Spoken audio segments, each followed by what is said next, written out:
Hello everybody, Joe Thomas here at Finch Farm. I've just finished speaking to David Moyes. We've had the pre-Tottenham Hotspur press conference, but just some breaking news just to start with. Everton and the Premier League have been talking over the outstanding PSR issue. This is the one that's been hanging over the club since early last year, the second points deduction, where the Premier League had a complaint against Everton in relation to how it said the club accounted for interest on loans that the club said were used for the stadium.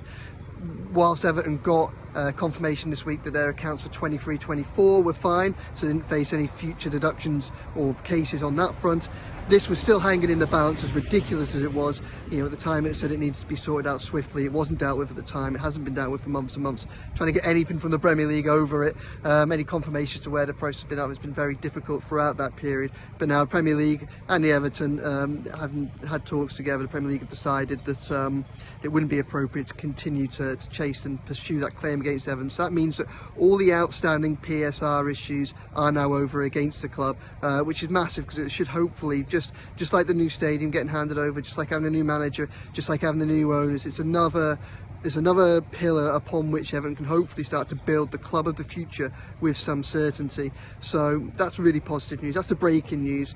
Just my thoughts on David Moyes' second press conference. I thought it was really interesting. Obviously there's lots of stuff in there about transfers, about injuries and things like that, but I thought the most interesting thing was almost what wasn't said really, and the PSR stuff kind of fits into this.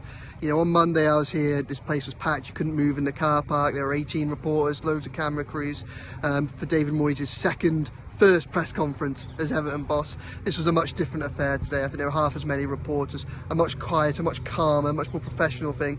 And really, having had a week here, David Moyes, you really got the sense that the spotlight moves on, but the pressure doesn't. And it really does feel like this is the case now of, I'm not going to say honeymoon period over, but everyone's had a chance to assess, everyone's had a chance to get in, reacclimatise to the place. It feels like the hard work really begins now. And I thought it was really telling that for David Moyes, it was less about kind of transfers, less about style and things like that. What he needs more than anything is to get these players to find a way to learn how to win. That's what he needs to do to get starting to build for the future on the pitch, because the pillars are kind of starting to line up off the pitch.